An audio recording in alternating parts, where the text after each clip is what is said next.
Para ho sa kaalaman ng ating mga kababayan, gustong-gusto ko talagang umpisahan ulit natin or talakayin natin yung ating pinag-usapan kagabi dahil po talaga naman na karapat dapat na malaman ito ng mamamayang Pilipino, hindi lamang ho yung dahil nasa TV or nasa YouTube, but rather also nandun ho sa what do you call this, dun sa mga nakikinig sa radyo katulad ng mga probinsya para humaliwanagan sila na eto po dapat yung tuunan natin ng pansin dahil napaka-importante po itong malaman ng lahat. Katulad ng sinasabi nyo ng recession na sinabi nyo nga kung hindi dahil sa OFW may recession na tayo. Ayan po, binibigay ko sa inyo ang Oo. floor, Miss Cora. Salamat, Kathy. Pwede ko bang i-share yung aking mga slides? Opo, sige po. Ayan po. Ayun, andyan po ata yung slides, no? Ah, Oo. ayan. Ayan. So, Okay. kung nakikita ninyo, Andyan na ba? Kasi hindi ko nakikita dito sa sa screen. oh, Yeah. nakikita na ba? Hindi, teka, hindi ko pa maano eh. Kasi hindi ko makita sa screen so far. Wait lang ha. Mukhang nakikita na kasi Oh, parang ikaw, hindi. nakikita na ata yung sa akin lang hindi ko makita. Yeah. Oo. Oo. Ayan, Anyway, go ahead, Miss Cora. oo. So, gusto ko ibahagi na ang ang talagang state ng economy, no? Kasi talagang pahina ng pahina yung growth natin. Bilang ang tawag dito, bilang isang ekonomiya kasi yun nga, maski walang krisis nung langis, nung ano pa lang, tawag dito, nung third quarter pa lang, fourth quarter ng 2025, nanghina na sa 3% yung pagtaas ng ating ekonomiya. Nasa, in economic terms, sinatawag yan na GDP or Gross Domestic Product. Pero yun yung pag-measure ng ating ekonomiya. So, bumaba na yan ng 3% nung last quarter ng 2025 pa lang. At Okay. ngayong first quarter ng 2026, bumaba pa lalo sa 2.8. So, kailangan matandaan ng mga tao na wala pang krisis sa langis noon. Okay. Tama, tama. Kasi laging ginagamit ng gobyernong rason, kaya raw mahina yung economy, Dahil sa gera. dahil daw sa gera sa Middle East. Hindi totoo yun. Ang talagang rason ng paghina ay yung pagwala ng kumpiyansa ng mga namumuhunan at saka ang kulang sa mga infrastructure projects dahil sa corruption. So ang talagang ugat ng problema ngayon ay corruption, hindi yung Middle East crisis o kung ano-ano pang sinasabi nilang rason. Parang tinatakpan nila yung totoong rason kasi syempre sangkot sila doon. Ayun na nga, 'di ba? Parang kahapon nga 'di ba, parang sinabi ko nga po kagabi na araw-araw naririnig natin ang mga pangako ng pag-unlad pero bakit yung ₱500 pag pumunta ka ng palengke parang wala lang, parang bumili ka lang ng kalamansi or Oo. 1 kilong kamatis, no? Na talaga naman Oo. na may panloloko, sabi mo nga, Miss Cora, na pambubudol talaga.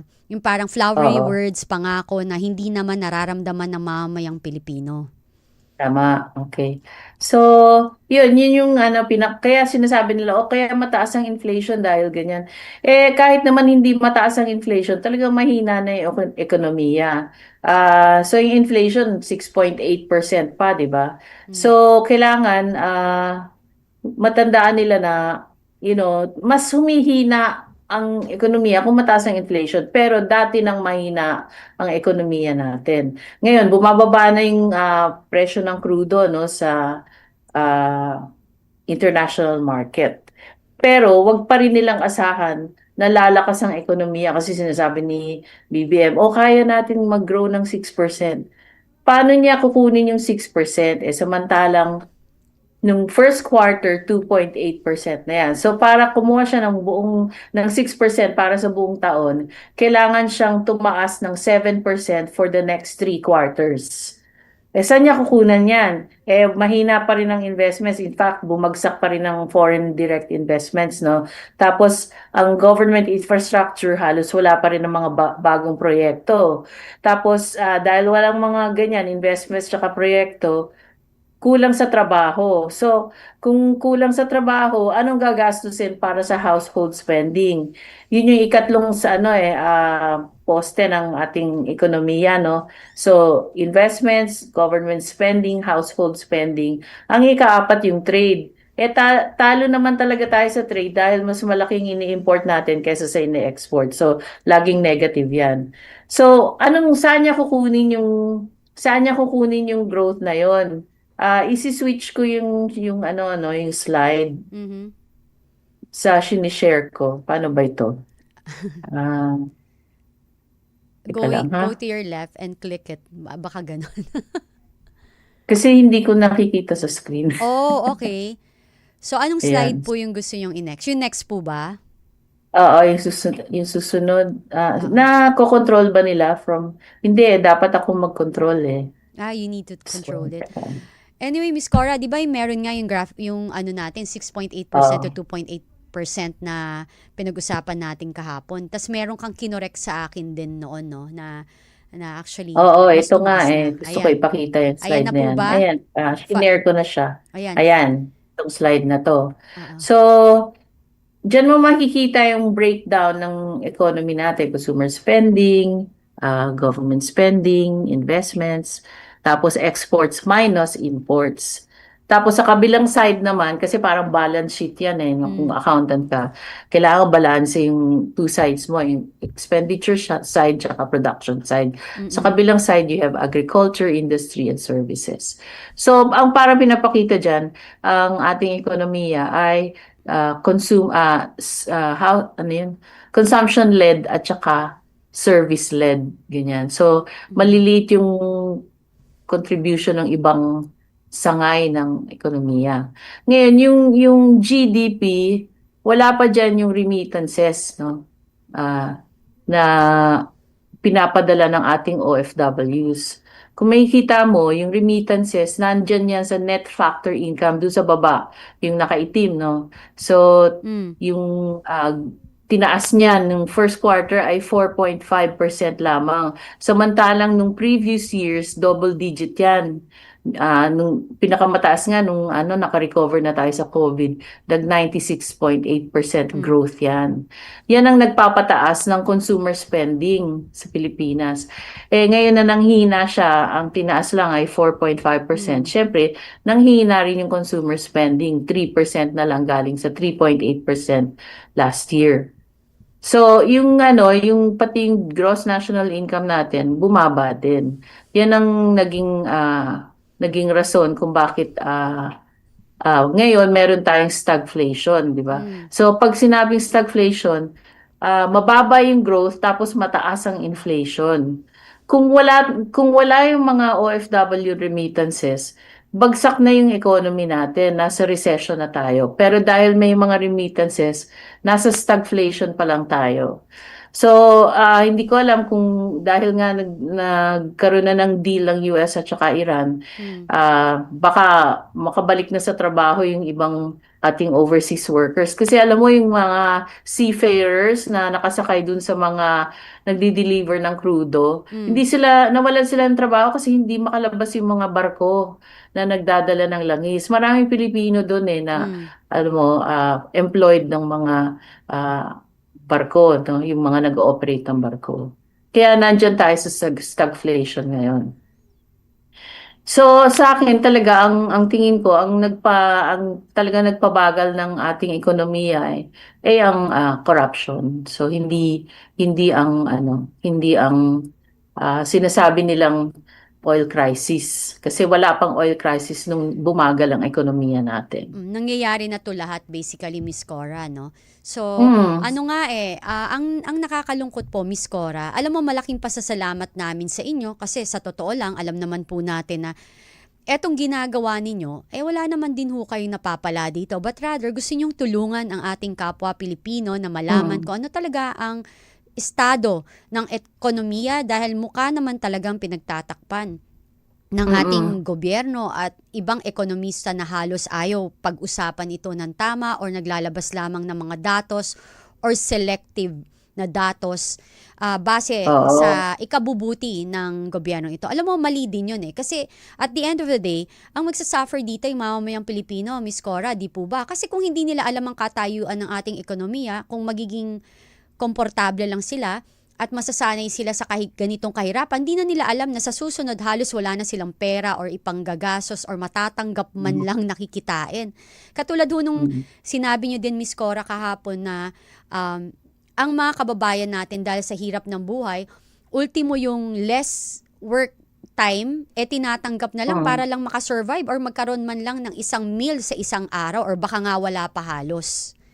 Oh, Ayun ito nga po. yung ano yung slide ngayon na ano gusto ko ipakita yung purchasing power ng piso. Naka-reflect na yan. So, kung pwede ipakita ng ano ng team. Opo. Yan.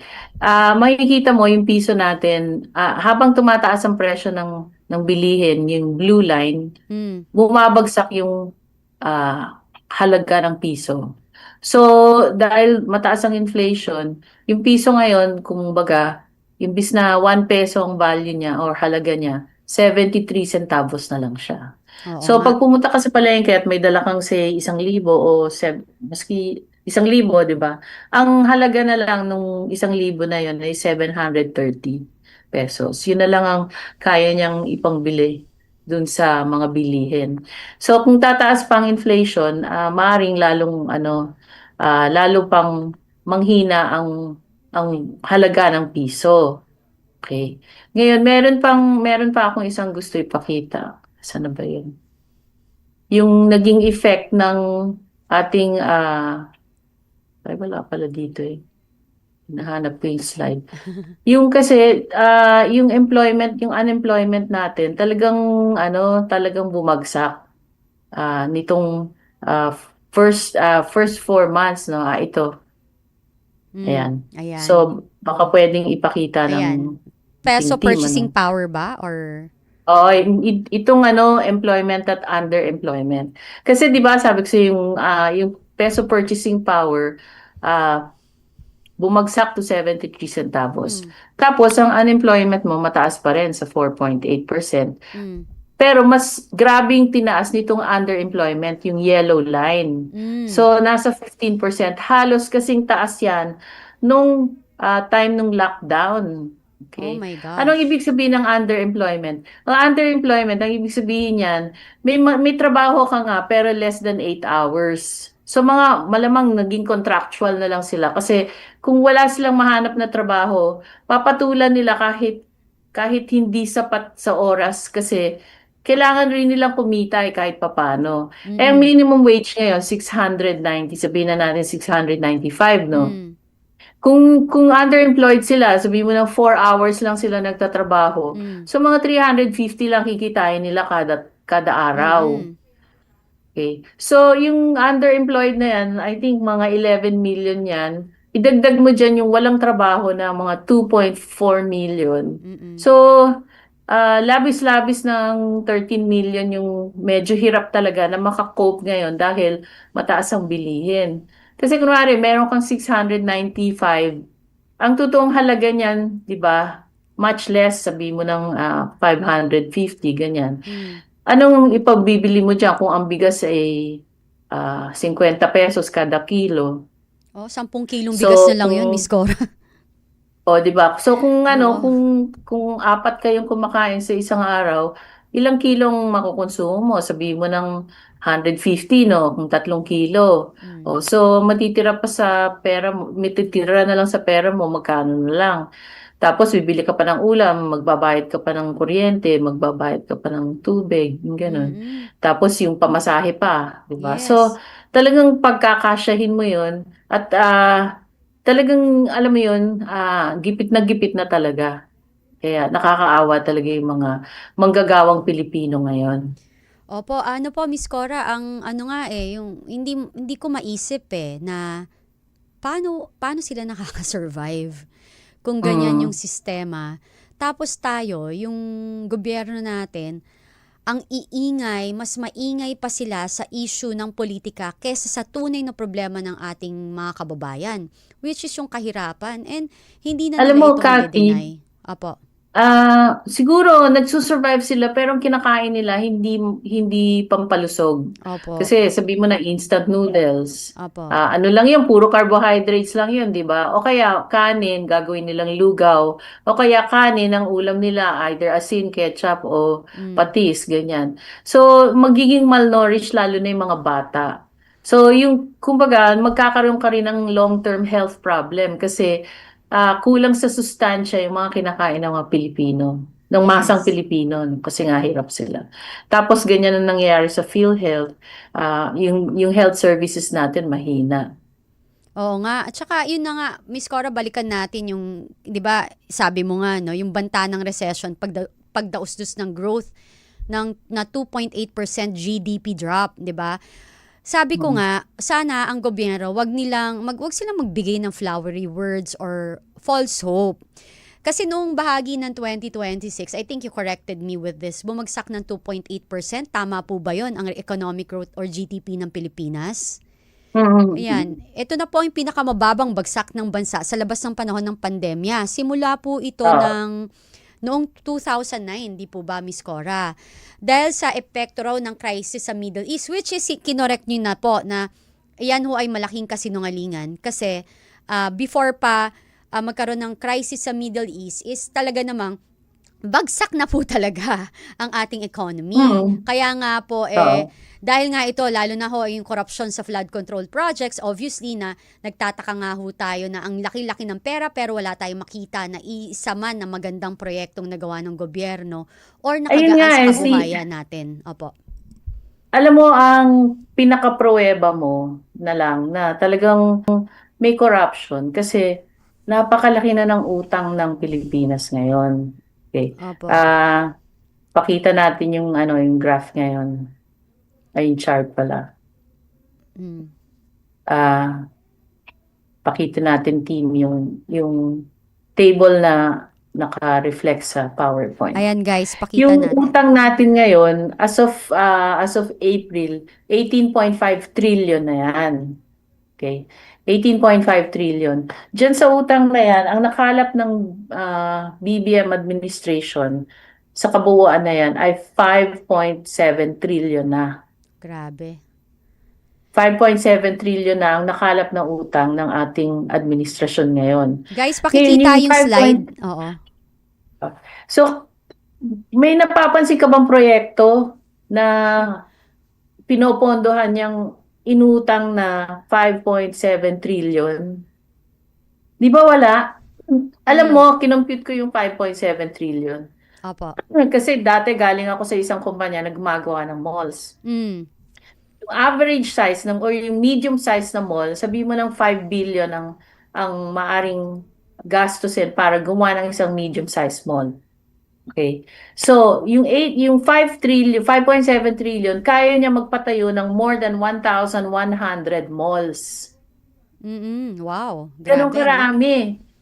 Alam mo ang pinakamalaking mall developer dito ay SM, di ba? Opo, opo. Alam mo kung ilang malls lang meron sila at yung iba pa napakalaki. Napakalaki. Opo. They only have 90 malls Oh, nationwide. aha. Pero yung 5.7 trillion can Make. finance the construction of 1,100 malls. Wow. Grabe. So, Oh, pwede na rin ganun tayo kalaki magtayo yung ng magagandang hospital niyan, di ba? At ospital, libreng edukasyon. eskwelahan, markets, ganyan. Kaya Opo. magpatayo, kayang-kaya sa 5 trillion. Opo. So anong ginawa nila doon? Kaya dito makikita yung corruption kasi nangutang sila ng nangutang pero wala tayong nakitang pakinabang doon sa utang. Walang Tapos tingnan improvement. mo itong table na to na Mm. nasa ngayon nasa Zoom ngayon Mm. pinapakita.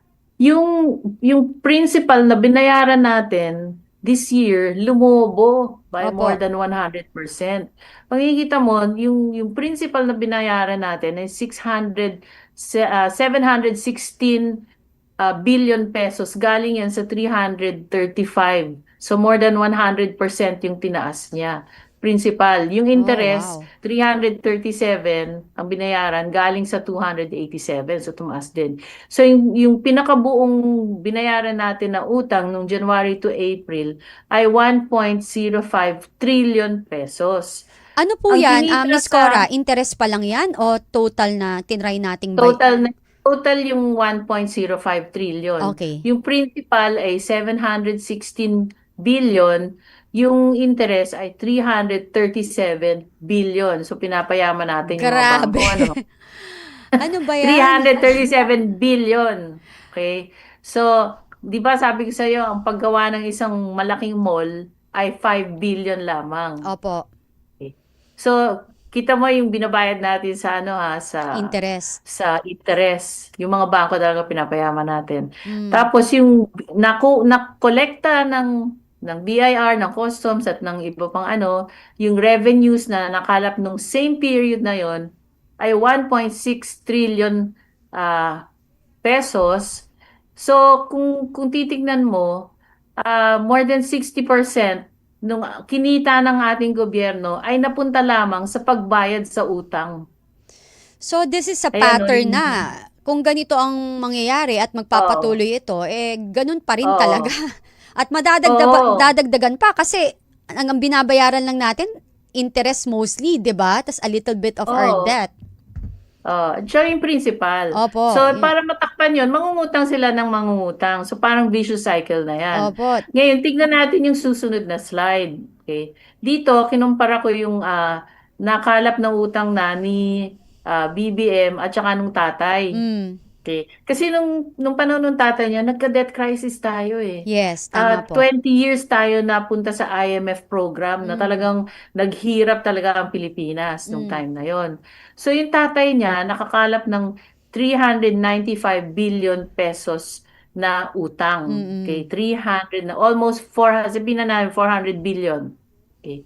Yung si BBM nakakalap na siya ng 5.7 trillion, kagaya nung sinabi natin kanina, di ba? Opo, 5.7 trillion. trilyon. Ganyan kalaki yung Difference. difference nung inutang niya at saka nung tatay niya.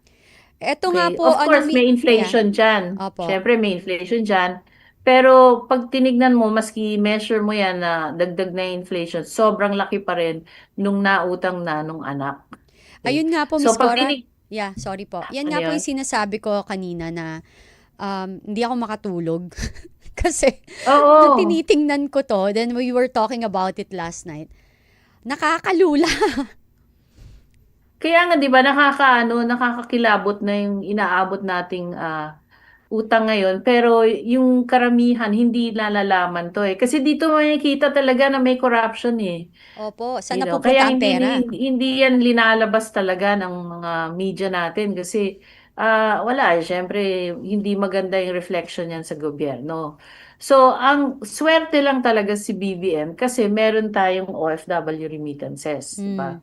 So, nung time nung tatay niya, wala pa masyadong OFWs noon. Konti lang yung mga farmers na pumunta sa Hawaii, tsaka yung mga Hmm. konting doktor, ganyan. Kaya ang mga contribution lang noon, 300 to 600 million dollars per annum. Hmm. So, yung nung bumagsak yung ekonomiya natin, nung time ng tatay ni BBM, Mm. 2.5 billion lang yung international reserves. Kaya tapos yung dollar na utang niya was 22 billion. So talagang nawalan tayo ng dollar reserves doon. Ngayon, sa panahon ngayon, meron tayong 104 billion dollars in reserves. At karamihan dyan dahil sa OFW remittances. So last year, yung remittances umabot ng 40 billion. Okay. Ang Wow. dollar na utang ni BBM is 33 billion dollars. Hmm. Okay. Pero ang nakakagulat, yung susunod na slide. Hmm. Yan. Ang Nakaka-shock naman 'to. nakakagulat, Mm. this year, lumobo yung ah, dollar debts ng gobyerno. Kumbaga, tumaas ng 44%. Wow. Okay? Yung external debt natin. At kaya ako nag-worry diyan kasi nanghihina ang piso. Okay? Exactly. Okay? Nanghihina ang piso. So, habang nanghihina ang piso, yung iniutang mong dollar debt, pag binayaran mo yun, lumalaki. Mm. Oo Di nga. ba? Lumalaki yun. Yung Mm. susunod na slide, teka. Oo. Ah, So, totoo yun yan, kasi yung susunod. bumabagsak ang pera natin eh. So, Oo, tumataas yung di utang ba? natin So, more. Yung so pag value ng pera. binayaran mo yun, bibili ka ulit ng dolyar, Mm. pero mas malaki na ang babayaran mo. Di ba? Exactly. Tama Ganun yung po. nangyari dun sa tatay. Mm. Yung tatay kasi, itong slide, pwede ipakita ba yung susunod na slide? Eto ba yan? Ah, ano ko, inano ko na yun eh. Okay. Yung susunod na slide. So, ang nangyari sa panahon ng tatay niya, nung nangutang sila ng malaking utang sa dolyar, okay? Nung 1982, ang piso noon 8.54 to a dollar lang. Nung 1985, 1986 naging 20.39. Okay. Mm. Kaya lumobo talaga yung pagbayad natin, pambayad ng ano kasi ang laki nung binagsak ng Oo, piso ang laki eh. ng tinaas So, ng syempre ano dahil natin ng value ng dolyares kumpara sa peso. Oo. So kung ang utang mo, dolyar, kumbaga ikaw, nangutang ka ng $100, ang palitan sabi mo ng 40, tapos ngayon 60 na, di ba? So pag binayaran mo yung $100 na yun, times 60. So in peso terms, Mm. magkano yun? 60 times 100 is 6,000, tama ba yun? Ay, Mm. 60,000. Pero nung inutang mo siya, 40 lang, 'di ba? So Yes. 40,000. So ang tinaas niya ay Thousand. 20,000. Grabe. Daig So pa ganun ang 5-6. ganun yung concern ko ah kasi ano ang tawag dito, yung inuutang niya ngayon, mas malaki yung dollar component kasi tumaas Mm. siya ng 44%. So pag binayaran natin tapos nanghihina yung piso dahil nga wala masyadong investments na pumapasok, foreign investments na pumapasok, umaasa lang tayo sa OFW OFW. remittances. Lumalaki yung dollar component, kaya lalaki rin yung pambayad natin ng utang. Hindi ho ito titigil as long na hindi umaakyat ang ating ekonomiya kasi pabagsak ang presyo or ano yun? Peso natin kumpara sa dolyares. Oo, yung halaga ng piso kumpara sa Mm. dolyar. Correct. Parang ano yan, 'di Nagigets ba, Miss mo? Cora, para sa madaling salita is kapag dati kung ang palitan ng dolyar ay 10 piso sa isang $1 is 10 pesos, kung naging 20, Oo. dodoble lahat ng Dodoble yung babayaran pambayad natin, ng mo. utang Oo, natin. yung babayaran Napakasakit mo na utang. katotohanan. Ganun yung nangyari nung time nung tatay ni Mm. BBM at mukhang mangyayari na naman ngayon kasi ganun ang trend na nakikita ko ngayon eh. Tumataas yung inuutang nila sa dolyar. Hindi natin ito napag-usapan kahapon eh. Yeah. Pero importante ito kasi Mm-mm. diyan tayo maaring magkaroon ng Problema, mas malaki. malalang krisis kasi babagsak ang credit rating natin. Exactly. I think that's happening now kasi there are certain countries na parang, if I'm not mistaken, nababalitaan natin, nag-aalangan na pahiramin na tayo ng pera. Miss Cora, Actually, yeah, Ang South Korea nagsabi na ayaw na yeah, nila magpautang. yes, Okay. yes. So, Yeah, last year pa ba yun o 2 years ago, basta nagsabi ng South Korea ayaw na nilang ano sa bilateral agreement with the Philippines kasi nakikita na nila na massive yung corruption. So, yung governance natin is so bad that the trust level or the confidence level, not just of yung mga businessmen, kundi pati yung mga governments na pwedeng magpautang sa atin. yeah, I think Okay. what So happened, sinabi yeah. nila, nag-pledge ang Japan ng ganitong karami. Pledge lang yun. Di tayo Mm, sigurado na talagang papasok gagawin yung nila. business niya. I think Oo. what happened there, no? Kasi there are several times na pinahiram tayo ng pera, pero yung pera na pinahiram po sa atin, hindi natin ginamit talaga dun sa nakaalaan talaga na nakalaan na dapat Proyekto. pagkagasusan. Yung flood control, di ba? Ang daming Mm, ghost. So saan napunta yung perang yun? exactly. Malamang yung maraming pera doon galing sa pangungutang o kaya yung sa PhilHealth Mm, o kaya yung kinuha nila sa PDIC, di ba? So bakit sobra-sobra yung mm, expenditures nila? Eh samantalang in the past, hindi naman ganun yung trend eh. At saka, Miss Cora, ang taas ng mga taxes natin, overtax na nga tayo. Tapos, saan napupunta yung mga Oo, pera na yan, di ba? Mahirap pa rin ang yun nga. So, mamamayang ang laki ng Pilipino. taxes, pero wala ka nakikitang pagbabago ngayon. In the previous administrations, hindi lang yung last, no, but even yung time nila Mm, Pinoy, nila Gloria, kay Gloria, matindi rin yung corruption nun, pero may nakikita kang mga proyekto, di ba? Ngayon mm. wala talaga eh. Correct, Ito yung wala. sinasabi ko, itong chart na to, yung sinasabi ko na nung nangutang yung tatay ni BBM nung 21 years na presidente siya. Nung 1982, 854 lang yung piso. Tapos nung 1986, naging 20 pesos per dollar, no? So, kaya bumagsak yung ekonomiya natin kasi hindi na mabayaran yung ano. So, nung 1984 at saka 1985, -7% yung growth yung bumagsak yung economy natin by 7% Mm, nung mga taon na yon. Tapos nung 1986, nagka-people power revolution na. exactly. Tama po, Yun. tama. Grabe ngayon Hmm. talaga, Miss Cora, na eto talaga yung ayaw nila tong pag-usapan eh. Itinatago nila Oo, ba ito sa tinatago nila yan. tao? Kasi parang, at saka ayaw nilang ipaintindi sa mga tao. Mm, Kasi syempre, pag hindi mo naiintindihan, hindi ka imik. Di correct. ba? Kaya ngayon, sinasabi ko na kasi para kailangan maintindihan niya ng mga tao kasi ang magbabayad niyan, yung mga anak nila, yung mga apo nila, yung mga anak ng mga apo nila. Ganon, yung future generations, kasi palaki na ng palaki ang utang na yan. So ngayon pa lang, ang utang ng kada Pilipino ay 164,000 pesos. Tapos dadagdag yan ng 14,000 pesos kada taon, wala pa yung interest. Okay? Kasi every year, ang deficit Mm, na nakukuha nila ang sobrang expenditure nila over the kinikita is 1.6 trillion kada yes. taon. So kada taon, lumalaki yung utang ng ganun kalaki, Mm, 1.6 trillion. correct. Nako, Miss Cora, ang At nagtataka saka rin naman Katia, tayo dyan eh. sorry, Sige po.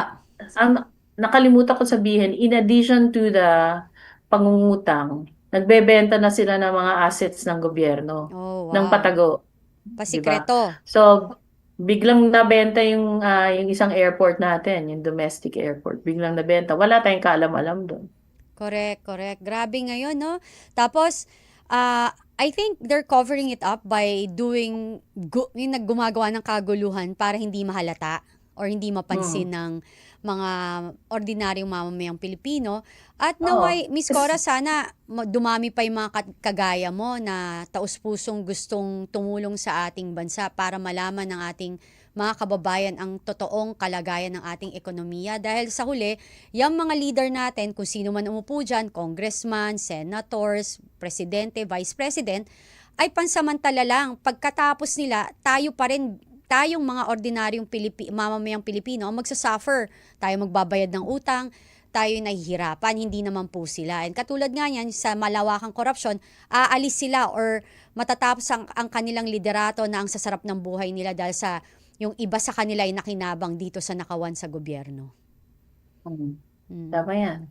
Ayun Talagang po. tayo magbabayad yan in the future. Mm. Actually, hindi naman tayo. Pati yung mga pro Marcos ngayon na hindi umiimik, pati sila maapektuhan yan over Mm. time. At saka, 'di ba, Miss Cora, ang utang ng bansa ay lumalaki ng halos 9% taon-taon, ngunit ang ating ekonomiya ay lumalago lamang ng 5% hanggang 6%. Sa madaling salita, mas mabilis tayong mangutang, Miss Cora, kaysa sa kakayahan nating kumita. Hindi tayo tumataas ng 5 to 6%. Ang tingin Mm. ko tataas lang tayo ng Ay, 3%. ganun po Pero yung ba? pangungutang, mas malaki yung inaakyat. Grabe. Dapat talaga itong tutukan ng ating mga leader, Miss Cora, kasi ito ay usapin na ng pambansang seguridad at soberanya eh.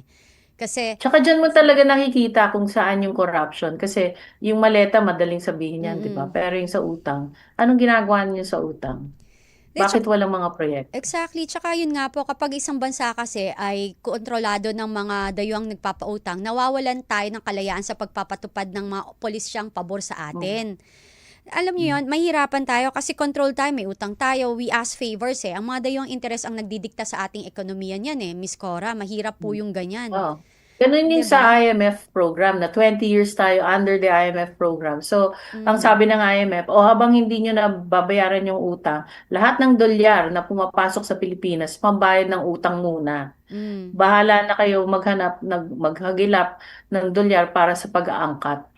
Yeah, kaya nga Miss Cora, sana no, sana kung talaga may malasakit ang ating mga leaders diyan sa gobyerno, sana tigilan na nila yung mga political circus diyan habang mga mamabatas sa Kamara at Senado ay abala sa mga investigasyon ng mga, I'm so sorry but I have to say it na walang kakwenta-kwenta katulad ng, impeachment is a thing but mas prioridad natin ang kumakalam na sikmura ng mamamayang Pilipino.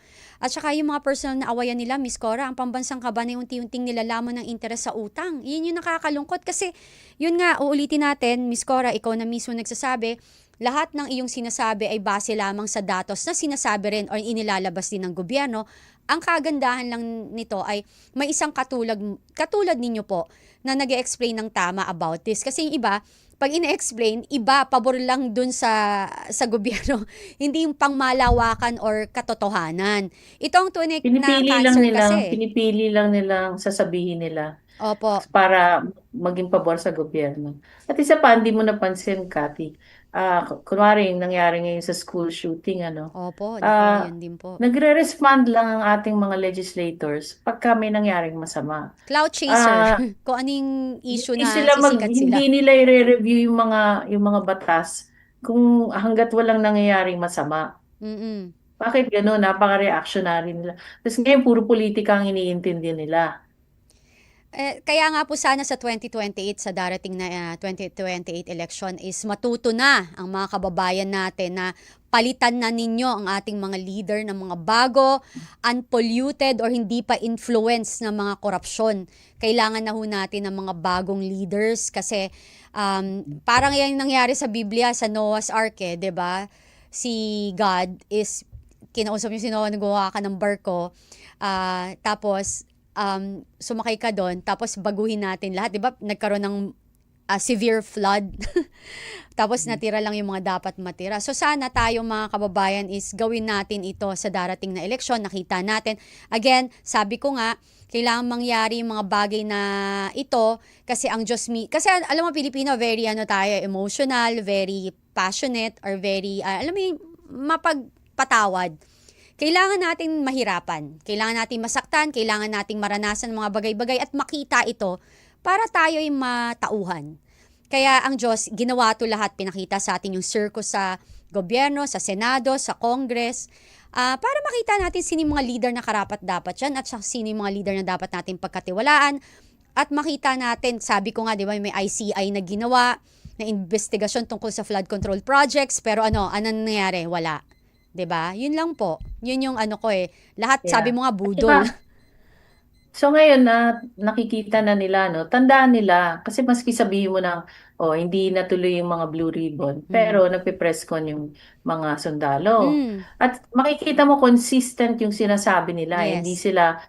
hindi sila nag-iiba-iba ng kwento nila. Kasi malalaman mo kung nagsisinungaling ang isang tao, kung paiba-iba ang kwento. So, dahil nasasabi na nila kung sino yung mga nakatanggap ng maleta, tandaan nyo na yung mga pangalan na yun, huwag nyo na iboto sa Mm. susunod. Kasi Correct. meron kayong ganong kapangyarihan na huwag nyo yung iboboto yung mga hindi karapat-dapat na iboto. Hindi, tsaka Miss Cora, halatang halata. Kasi, alam mo, like any other, dito nga lang tayo nakakita talaga ng isang pangyayari na massive corruption. Then there are people na lumabas na willing na mag-testify, risking their lives, the lives of their family, and tila na imbes na pakinggan, ay ginigipit pa. Saan ka nakakita na mayroong mga tao na willing na magsalita para malaman ng lahat kung sino ang behind dito sa korupsyon, malawakang korupsyon na nangyayari sa Pilipinas. Iba na ngayon. And tama ka, yung pagpipigil sa Blue Ribbon Committee hearing ay isang senyales lamang. Yung kaguluhan dyan sa Senado na nakakatawa kasi sabi nila, ngayon daw at peace na ang Senate. Kasi sila na yung nakaupo. 'Di ba? Napaka-bias kasi kayo ng gulo. Hindi naman dapat magulo pero Mm. dahil ayaw nyo lang yung paano yung liderato ng nila Senate Former Senate President Alan Peter Cayetano is, ang tawag nyo magulo. Pero pag kayo na yun nandyan, hindi na magulo. Sa katotohanan, kayo ang nanggulo. Kasi ayaw nyo talaga na mangyari ang ang tawag dito? Ang Blue Ribbon Committee hearing po.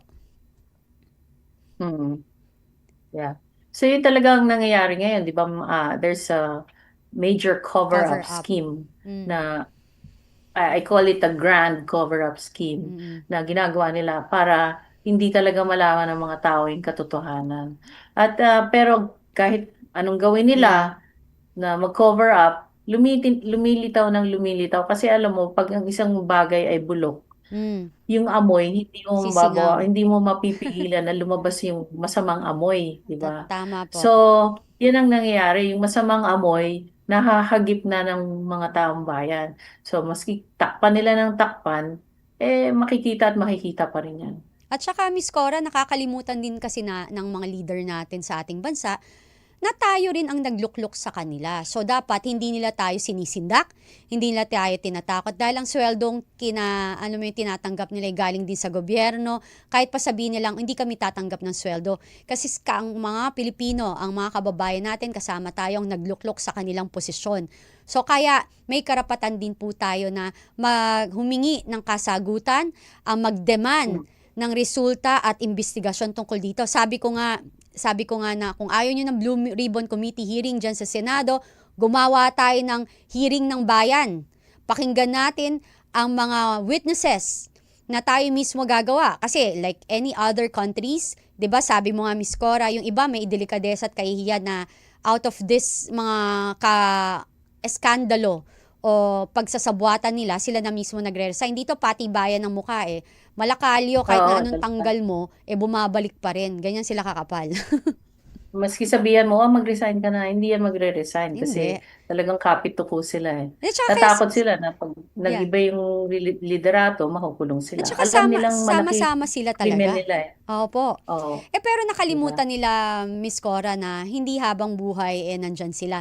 Katulad na lang ng nangyari sa tatay po ni BBM, no? Na okay, sabihin natin 20 plus years. Pero iba na ho ang labanan ngayon. May social media niya, nakakapag-usap na ang tao. Dati kasi ang daming ways for you to na itago mo ito. Ngayon ho, naririnig na ng tao at nakikita nila talaga yung mga tunay na pangyayari, live TV, or the way they talk, the way they speak as a leader, yung kahambugan, kayabangan, at pag-aabuso sa kanilang pwesto. So, yun po. Kaya ngayon, sana, Miss Cora, no, maraming salamat ulit sa iyong, what do you call this? Sa iyong pag-share or pagbibigay ng edukasyon sa ating mga kababayan na matutunan namin or malaman namin ang tunay na kalagayan ng ekonomiya at maraming salamat po. Any parting words po? Baka may gusto pa po kayo mga idagdag na nakalimutan natin, Miss Cora. Sa akin lang, parang kailangan talaga ngayon magsalita na yung mga tao at tutukan nila ng gusto yung nangyayari, hindi lang sa politika, kundi lalo na sa ekonomiya. Kasi yung ekonomiya, dyan mo mararamdaman talaga yung epekto ng ginagawang korupsyon ngayon sa ating gobyerno. At wag sila matakot magsalita kasi karapatan natin to nasa konstitusyon, yung freedom of expression. So, hindi tayo dapat matakot magsalita kasi yan ang magiging paraan natin para magkaroon ng pagbabago. Maraming salamat po, Miss Cora, sa mga kababayan natin at sa mga ginigipit na politician dyan sa Kongreso at Senado. Patuloy po kayong lumaban. Katulad nga, may pahabol akong mensahe para po kay Congressman, sino to? Kinakalimutan ko na kasi yung pangalan. Congressman Sandro Marcos.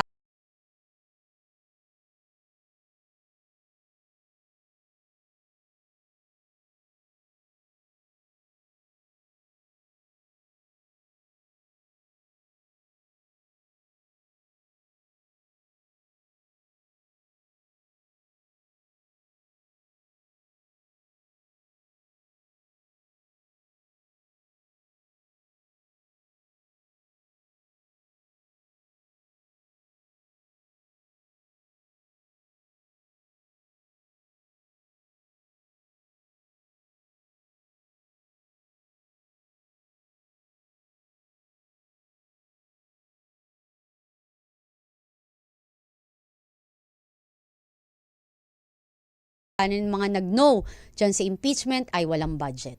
So, nasa na ang budget nila? Magandang araw po mga kababayan at naway magkaroon tayo ng masaya kahit nahihirapan at patuloy nating ipagdasal ang ating bayan dahil sa huli, Diyos pa rin ang mananaig at ang kabutihan ay hindi ang kabutihan ng mananaig kaysa sa kasamaan. God bless everyone and maraming salamat Maraming salamat. po. Thank you, Miss Cora. Salamat, Kathy. God bless po.